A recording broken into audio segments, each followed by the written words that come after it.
इलाहाबाद में हर साल लगने वाला क्राफ्ट मेला इस बार सख्त मंदी का शिकार है।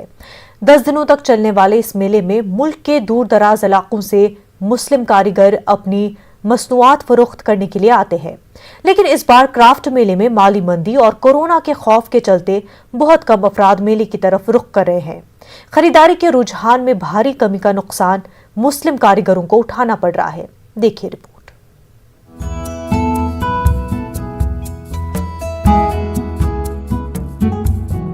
इलाहाबाद के NCZCC ग्राउंड में हर साल क्राफ्ट मेले का इनेकाद किया जाता है। इस मेले को मुनक़िद कराने में रियासती हुकूमत और मरकजी हुकूमत का ताआवुन भी हासिल रहता है, लेकिन इस बार के क्राफ्ट मेले में सख्त मंदी देखने में आ रही है। मुल्क के दूर दराज इलाकों से आने वाले मुस्लिम कारीगर मेले में खरीदारों की राह देख रहे हैं। क्राफ्ट मेले में जो शायकीन आ रहे हैं उनमें से ज्यादातर सिर्फ मेले की सैर करके वापस चले जा रहे हैं। इस सूरत हाल से मुस्लिम कारीगर सख्त परेशान हैं।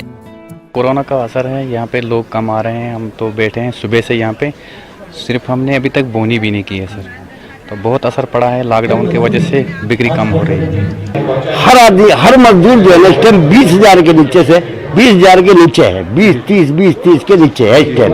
तो कोरोना में कलम टूट गई है, उसका जो है ना कदम रीढ़ की हड्डी खत्म हो चुकी है। गरीब आदमी क्या करेगा? 10,000 20,000 इतने ही कमा सकता है। क्राफ्ट मेला हर साल दिसंबर माह में लगाया जाता है। ये पहली बार हुआ है कि इलाहाबाद में लगने वाला क्राफ्ट मेला फरवरी माह के आखिरी हफ्ते में लगाया गया है। बाज़ दुकानदारों का ख्याल है कि ऑफ सीजन और क़ुव्वत खरीद में आई कमी की वजह से भी क्राफ्ट मेला मंदी का शिकार हो गया है। अच्छी होती, अगर नवंबर, दिसंबर, जनवरी में लगता तो सेल इससे अच्छी होती है। यहाँ पे हमने केस से पहले भी यहाँ पे करते रहते हैं, क्योंकि हम हर साल 5-6 महीने इसे यहाँ पे गुजारते, पूरा यूपी में घूमते रहते हैं। ज़रूरत का सामान है, पब्लिक उसी को पहले खरीदना पसंद करेगी, क्योंकि जाहिर सी बात है पैसा सही जगह इन्वेस्ट हो और बाकी सारी जो गैर ज़रूरी चीज़ें होती हैं तो उसका बाद में ही उसको पसंद करेगी पब्लिक खरीदना। 9 फरवरी से शुरू होने वाले क्राफ्ट मेले का आज आखिरी दिन है। ताहम मंदी को देखते हुए इस मेले को 1-2 दिन और आगे बढ़ाया जा सकता है, ताकि तनख्वाह पाने वाले तबके को क्राफ्ट मेले की तरफ खरीदारी के लिए राग़िब किया जा सके। न्यूज़ 18 उर्दू के लिए इलाहाबाद से मुश्ताक आमिर की रिपोर्ट। छठी से लेकर 12वीं जमात तक के बच्चों की ऑफलाइन तालीम की शुरुआत के बाद आज से उत्तर प्रदेश में प्राइमरी क्लासेस की ऑफलाइन तालीम की शुरुआत भी हो गई है। मेरठ में खास तौर पर सरकारी और अक़लियती आबादी वाले इलाकों के प्राइवेट प्राइमरी स्कूलों में आज पहले दिन तालिब इल्मों की खातिर खा तादाद नजर आई। पेश मेरठ से तंजीर अंसार की रिपोर्ट।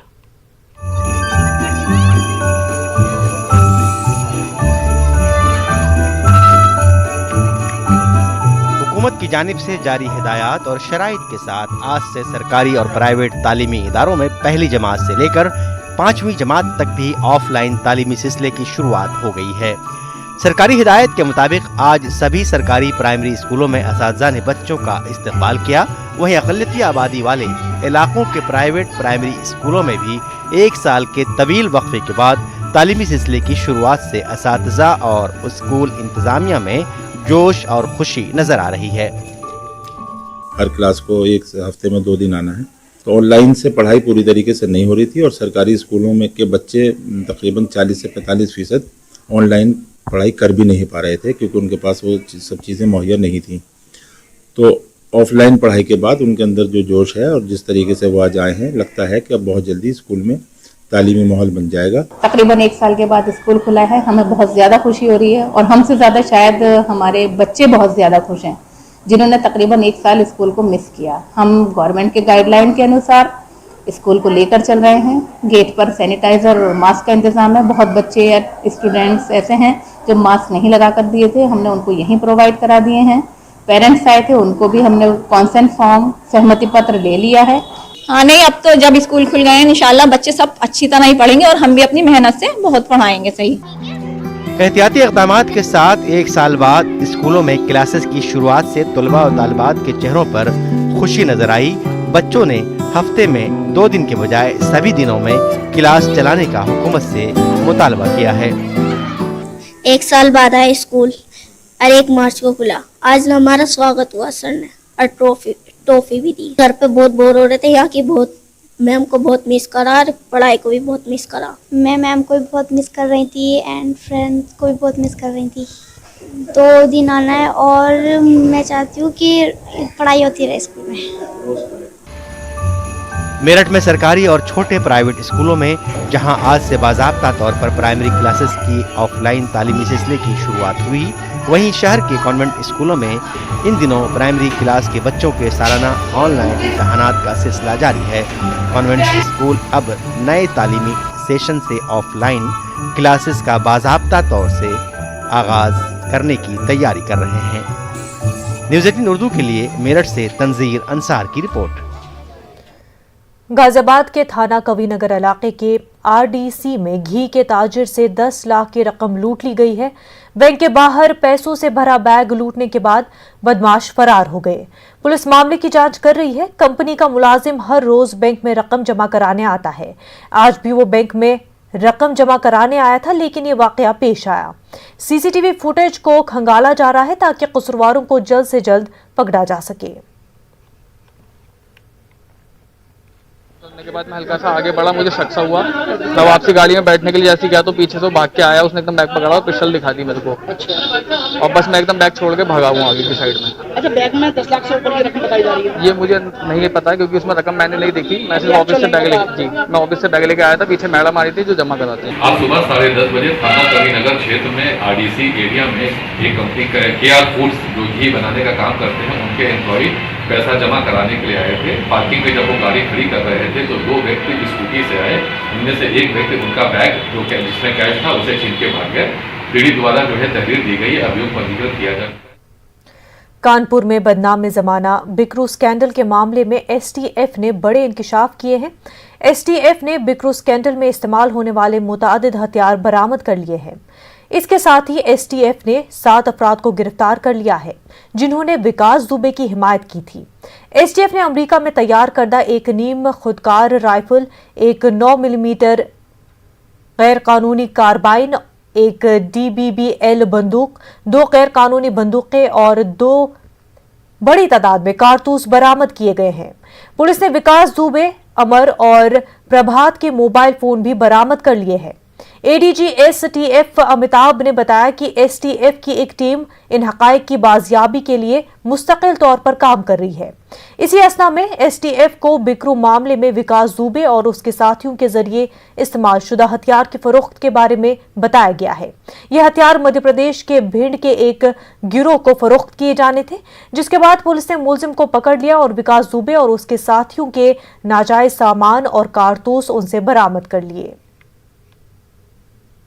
एसटीएफ की कानपुर टीम के डिप्टी एसपी श्री तेज बहादुर सिंह, यहाँ इंस्पेक्टर शैलेंद्र सिंह और पूरी टीम ने मिलकर काफ़ी गुत्थियों को सुलझाया है और कुछ असलहों की बरामदगी भी की है जो इस घटना में प्रयुक्त हुए थे।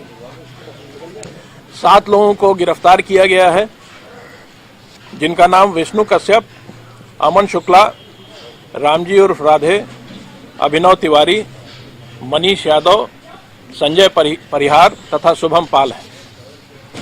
इसके अलावा जो बरामदगी हुई है उसमें मुख्य रूप से एक semi automatic rifle made in America, ये शिव तिवारी की राइफल है जो अभी तक जानकारी प्राप्त हुई है, जो इस घटना में मुलजिम भी है और जेल में है।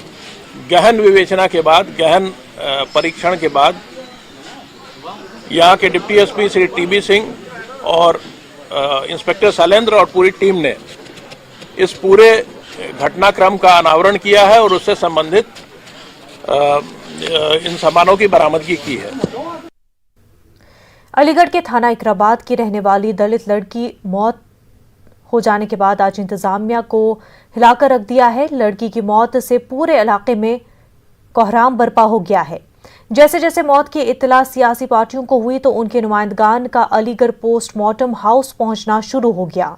बहुजन समाज पार्टी के साबिक member parliament Minkad Ali, Bhim army के सूबाई सदर सिकंदर बोध, अलीगढ़ के मेयर मोहम्मद फुरकान भी पोस्टमार्टम हाउस पहुंचे और मुतासरा खानदान से इजहार हमदर्दी की।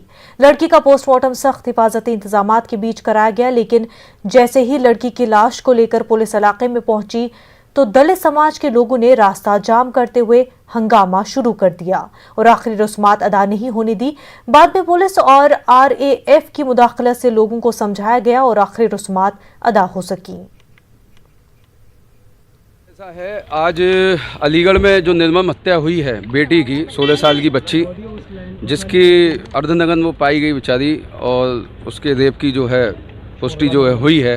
भीम आदमी, जैसा कि आपको पता है, पूरे भारत में ही उत्तर प्रदेश जो जंगल राज बन चुका है, हर ज़िले में बेटियों के रेप बलात्कार हो रहे हैं, चाहे उन्नाव की बात हो, चाहे आज अलीगढ़ की बात हो, चाहे कल हाथरस की बात हो, हर जगह जो है पहुंचने का काम करती है। और हमने भी प्रशासन से बात की है और प्रशासन से बात कर कर उसको उचित कार्रवाई की भी मांग की है। इससे बुरी बात हो ही नहीं सकती, किसी के भी साथ हो, लेकिन एक ही तरफ हो रहा है, ये बर्दाश्त नहीं किया जाता।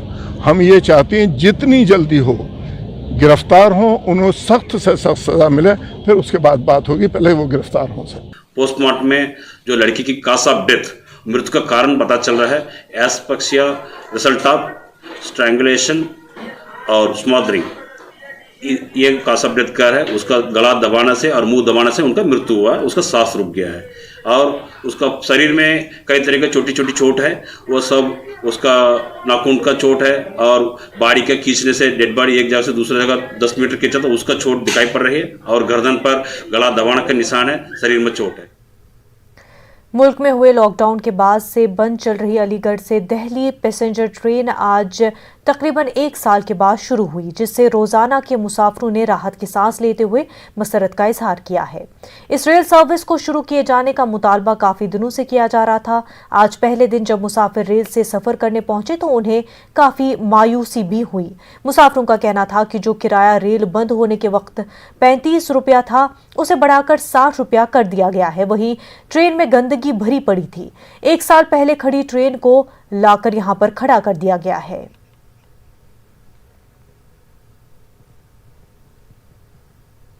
पेट्रोल और डीजल की कीमतों में हो रहे गैर मामूली इजाफे से आम लोगों और ट्रांसपोर्टरों के साथ सब्जी मंडी के ताजरों की परेशानी भी बढ़ गई है। लॉकडाउन में कारोबार से टूट चुके सरकारी फल और सब्जी मंडी के ताजर अब डीजल की कीमतों में मुसलसल हो रहे इजाफे से परेशान हैं और ट्रांसपोर्टेशन चार्ज बढ़ने से आने वाले दिनों में सब्जी और फल की कीमतों में बेतहाशा इजाफे की बात कर रहे हैं। हमारे सब्जी के व्यापार पे काफ़ी प्रभाव पड़ा है। भाड़े 5-6 हज़ार रुपये पर गाड़ी पे फालतू लगने लगे हैं, पर किलो 1 रुपये किलो का फ़र्क आ गया। एक गाड़ी पे जो पुरानी टाइम मतलब जो 4 दिन पहले के रेट थे उन्होंने तय करके मंगवा रखी हैं, एक गाड़ी पे 3-3, 4-4 लाख रुपए घट रहे हैं। कि मंडियों में तो कुछ भाड़ों की वजह से तो फ़र्क पड़ा ही है, वो किसानों भी पड़ा, व्यापारियों भी, दोनों में फ़र्क पड़ा है। इसका असर अभी नहीं दिख रहा है, थोड़ा थोड़ा दिख रहा है। भाड़े वालों ने तो अपने 1 रुपये किलो भाड़ा बढ़ा दिया है। जो गाड़ी पहले महुआ से आती थी वो होती है 1 रुपये किलो भाड़ा तेज़ आ रही है। इस टाइम फसल है, इस टाइम फ़र्क नहीं पड़ रहा है। किसान भी लोड कर रहा है, व्यापारी भी मंगवा रहा है, नुकसान है दोनों को। तो इसका असर मेरे ख्याल से तो 1 महीने के 1.5 महीने के बाद फसल पड़ेगा। जब फसल ख़त्म हो जाएगी तो माल की कमी होएगी, भाड़े बढ़ जाएंगे और जैसे तेल बढ़ रहे हैं तो मंडी में थोड़े माल कम आएंगे तो तेज़ी होएगी। अलीगढ़ की तारीखी नुमाइश में हर साल की तरह इस साल भी एक शाम नीरज शहरयार के नाम प्रोग्राम मुनक्किद हुआ, जिसकी शमा अलीगढ़ के मेयर मोहम्मद फुरकान ने रोशन की। इस मौके पर AMU और शहर की मौजूद शख्सियात मौजूद रही। उन्होंने कहा कि अलीगढ़ नुमाइश में नीरज शहरयार की याद में ये प्रोग्राम गंगा जमनी तहजीब का अलंबरदार है। वहीं इस प्रोग्राम के जरिए शेरी ज़ौक़ रखने वालों को एक प्लेटफॉर्म भी फराहम होता है जो अपनी सलाहियतों को लोगों के सामने ला सके। शहरयार साहब के नज़र ये शाम का मुनक्किद होना इस बात की दलील है कि अलीगढ़ के अंदर अभी भी अदब से मोहब्बत और अदब के फ़रोग़ के लिए काम करने वाले लोग ज़िंदा हैं और यकीनन मैं समझता हूँ कि ये स्टेज जो है वो गंगा जमनी तहजीब की बेहतरीन नुमाइंदगी कर रहा है। हर साल किया जाता है एक शाम नीरज शहरयार के नाम से। और इसका मकसद ये है कि उन लोगों को इनकी याद में जो प्रोग्राम किया जाए, नए लोगों को एक स्टेज फ्राहम किया जाए जो शायरी में ताल्लुक़ रखते हों, जो लिखने में ताल्लुक़ रखते हों, जो किसी भी तकरीर या मुकर्रर तरीके में ताल्लुक़ रखते हों। तो हमने इसी सिलसिले में इस प्रोग्राम को करते हैं जिसमें नीरज जी को भी याद किया जाता है और शहरियार साहब को। खलीक अहमद निज़ामी मरकज़ उलूमुल कुरान अलीगढ़ मुस्लिम यूनिवर्सिटी की जानिब से 2 रोज़ा ऑनलाइन कौमी सेमिनार बउनवान हम कुरान करीम को कैसे समझे मयारात और मशवरे का आज आगाज़ हुआ। इसमें मुतादिद माहिरीन कुरानियात शरीक हुए। सेमिनार के लिए 26 से ज़्यादा मकाला निगारों ने अपनी तहरीरें इरसाल की हैं। इस मौके पर प्रोफेसर ज़फ़रुल इस्लाम इस्लाही ने कहा कि ये सेमिनार कुरान को समझने की अजीम कोशिश है। अलीगढ़ मुस्लिम यूनिवर्सिटी के निज़ामी सेंटर फॉर कुरानिक स्टडीज़ की तरफ से 2 रोज़ा कौमी सेमिनार है। इसका मरकज़ी मौजू है हम कुरान को कैसे समझे मयारात और मशवरे। इसमें 26 पेपर्स मौसूल हुए हैं और कुरान को समझने के लिए मुख्तलिफ़ ज़ावियों से इसमें बहस होगी। बहस और मुबाहिसे के बाद जो नताइज सामने आएंगे वो पूरी उम्मत और पूरी नेशन के लिए एक राह अमल। श्रीनगर में कॉरपोरेटरों और मकामी लोगों ने कृष्णा ढाबे के मालिक के बेटे आकाश मेहरा की मौत के खिलाफ कैंडल मार्च निकाला। वाज़ेह है कि 17 फरवरी को मिलिटेंटों की गोली से आकाश मेहरा बुरी तरह जख्मी हुआ और 11 दिन बाद जख्मों की ताब न लाकर चल बसा।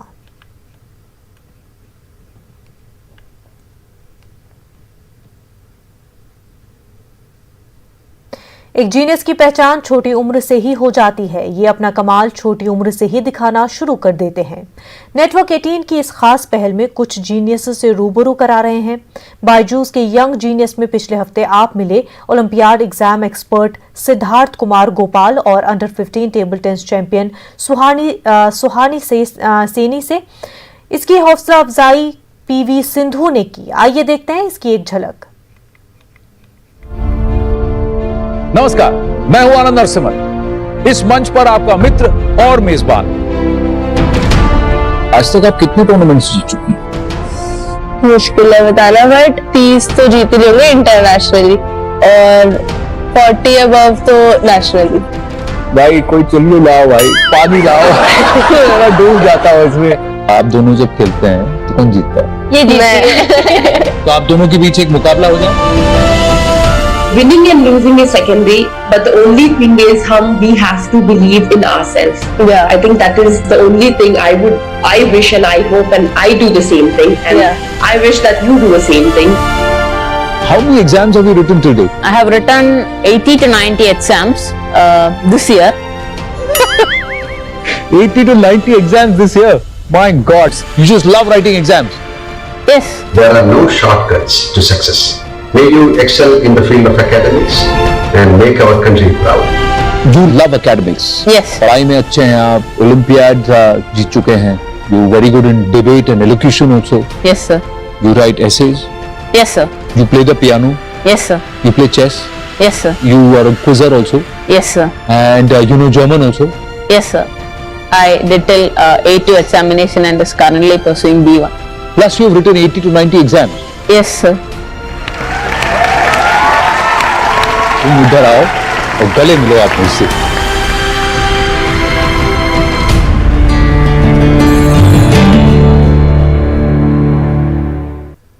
नीतीश कुमार ने आज कोरोना का टीका लिया। IGIMS में CM नीतीश कुमार ने कोरोना का टीका लगवाया। इस मौके पर वज़राला ने एक बार फिर वाज़ेह कर दिया है कि बिहार में सभी को कोरोना का टीका मुफ्त में लगाया जाएगा, चाहे सरकारी अस्पताल में लगे या निजी अस्पताल में।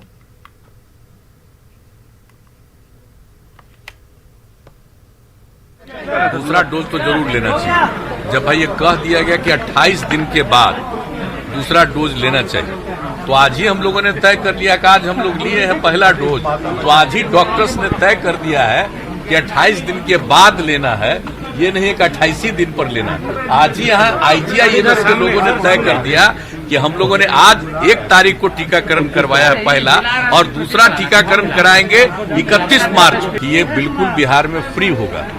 जो प्राइवेट हॉस्पिटल्स भी जो आइडेंटिफाई किए गए हैं, चिन्हित किए गए हैं 50 के करीब, तो वहां भी जो टीकाकरण होगा उसमें राज्य सरकार अपनी तरफ से भी ये मुफ्त प्रबंध कराएगी। जो हम लोगों ने अपना ऐलान किया सरकार बनने के बाद, हम लोगों ने निर्णय लेकर के इस बात का ऐलान कर दिया था कि बिहार में हम लोग टीकाकरण मुफ्त में करवाएंगे। तो इसलिए वो भी काम हम लोग करेंगे और पूरे तौर पर अब मुझको भरोसा है कि बिहार के वैसे तमाम लोग जिनका टीकाकरण होना है वो जरूर इसको कराएंगे।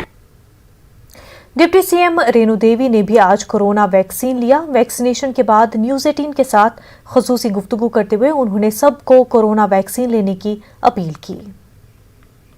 सीएम रेणु देवी भी ऑब्जर्वेशन के बाद बाहर निकली हैं, टीका ले लिया है इन्होंने। हम सीधे बात करेंगे।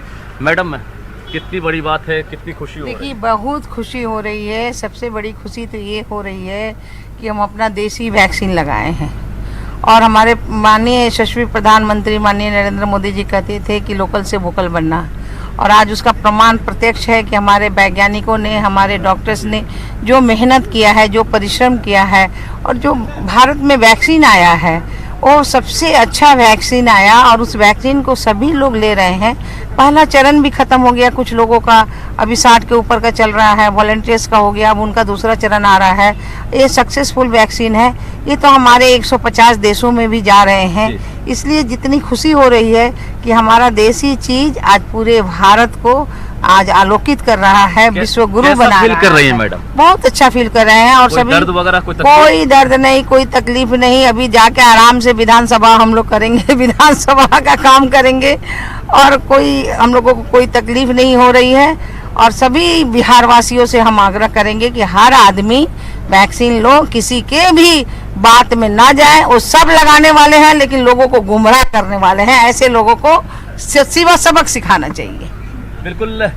तो देख सकते हैं कि डिप्टी सीएम रेणु देवी ने भी अपील की है कि पूरे बिहार वासियों को मौका आ गया है, जरूर वैक्सीन लें क्योंकि वैक्सीन पूरी तरह से सुरक्षित और फुल प्रूफ है। कैमरामैन दीपक के साथ रजनीश कुमार, न्यूज 18 पटना। सीएम नीतीश कुमार की 17वीं सालगिरह के मौके पर जेडीयू के दफ्तर में 70 पाउंड का केक काटा गया। जेडीयू वुमेन सेल के जेर एहतमाम होने वाले इस प्रोग्राम में पार्टी के बहुत से रहनुमाओं ने शिरकत की।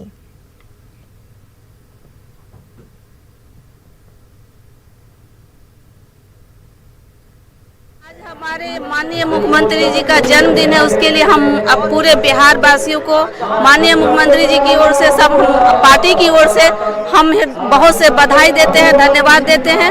और संकल्प की बात है तो ये हमारे माननीय मुख्यमंत्री जी ने जब जब हम लोग की सरकार बनी है हर बार उन्होंने संकल्प लिया है और वो धरातल पर करके भी दिखाए हैं। बहुत ही खुशी का माहौल है कि आज हम अपने नेता माननीय नीतीश कुमार जी का 70वां जन्म दिवस मना रहे हैं और बिहार को नई ऊंचाई पर ले जाने का जो माननीय मुख्यमंत्री जी का प्रयास। पटना में बाएबाजों की तुलबा तंजीमों ने रोजगार के मामले पर असेंबली की जानिब मार्च किया। इस दौरान पुलिस ने जेपी गोलंबर के करीब मुजाहिरीन को रोका, जिसके बाद मुजाहिरीन मुश्तइल हो गए। सूरत-ए-हाल पर काबू पाने के लिए पुलिस ने लाठीचार्ज किया। तुलबा तंजीमों ने भी पुलिस पर पथराव किया।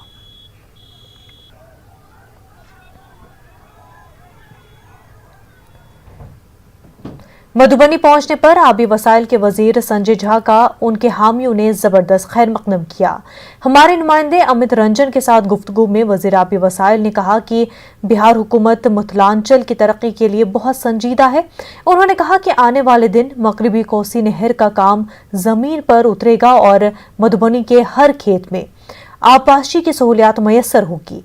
इसके साथ ही कमला ब्रिज पर काम भी जल्द शुरू होगा। के विकास पुरुष कहे जाने वाले संजय झा जो नीतीश सरकार में दोबारा अभी फिर से जल संसाधन विभाग का पदभार संभाले हैं और पदभार संभालने के बाद जब मधुबनी अपने जो गृह जिले में पहली बार आए तो यहाँ उनका खासा बहुत उत्साह के साथ बहुत समर्थकों ने बहुत जोरदार स्वागत किया है। हमारे साथ जो जल संसाधन मंत्री संजय झा हैं, आइए जानते हैं कि उनकी इस बार क्या प्राथमिकता रहेगी, क्योंकि ये वो अपने इलाके में ऐसे तो पूरे बिहार में काम करते हैं लेकिन यहाँ उनको विकास पुरुष के रूप में लोग जानते हैं। सर बहुत बहुत स्वागत है आपका, आप अपने क्षेत्र में हैं। सर ये दोबारा मंत्री बनने के बाद आप यहाँ पहली बार आए हैं और पहली बार जब यहाँ आप जल संसाधन विभाग में थे तो जो 60 साल से लगभग जो बंद पड़ा हुआ था पश्चिमी कोसी प्रोजेक्ट उसको शुरू किए थे, लोगों में आस जगी थी। अब आगे क्या उसको लेकर के क्या आगे सर? नहीं, पश्चिमी कोसी नहर का जो बचा हुआ काम है, आप जानते हैं इतना पुराना पश्चिमी कोसी नहर का काम पेंडिंग था। जो काम हम लोग टेकअप किए तो एक लेंथ वगैरह में तो काम फाइनल स्टेज में अगले जून तक काम हो जाएगा। मेजर जो पूरा जिला का काम था वो करीब 700 करोड़ का रिस्टोरेशन का वर्क था। वो टेंडर होने के फाइनल स्टेज में है। मधुबनी जिला का शायद ये थोड़ा लाउड होगा बोलना, लेकिन इतना मैं जरूर कहता हूँ, मधुबनी जिला के लगभग हर एक खेत तक हम लोग पानी पहुंचा देंगे। और पश्चिमी कोस्ट कोरोना के दौर के बाद आज से स्कूल में चहल पहल लौट आई है। बिहार हुकूमत के हुक्म के बाद बिहार में आज से यकम से 5वीं तक की तालीम शुरू हो चुकी है। ताहम सख्त हिफाजती इंतजामात के दरमियान बहुत कम तादाद में बच्चे स्कूल पहुंचे। हमारे नुमाइंदे साकेत ने पटना के एक सरकारी स्कूल का जायजा लिया। बिहार सरकार ने आज से 1ली से 5वीं तक की कक्षाएं शुरू करने का आदेश दे दिया है। आप देखिए, हम सरकारी स्कूल में मौजूद है पटना के। यहाँ पर देखिए बच्चे जो हैं वो क्लास में पहुंचे हैं, छोटे बच्चे हैं। हालांकि संख्या काफी कम है बच्चों की जो पहुंचे हैं, लेकिन पहली बार आज पहला दिन है जब कोविड-19 के इस महामारी के बीच छोटे बच्चों के लिए स्कूल खुला है, यानी 1ली से 5वीं कक्षा के बच्चे। काफी छोटे छोटे बच्चे हैं, आप देखिए लगा स्कूल में पहुंचे हैं काफी दिनों बाद और पढ़ाई लिखाई भी कर रहे हैं। हम एक बार छोटे बच्चों से बात भी कर लेते हैं। बाबू, किस क्लास में हो? 5 क्लास में। 5 में हो। कितने दिन बाद आ रही हो स्कूल? याद नहीं है। कैसा लग रहा है इतने दिन बाद स्कूल आई हो? अच्छा लग रहा है। अच्छा लग रहा है। बुलेटिन में फिलहाल इतना ही। हमें दीजिए इजाजत। आदाब।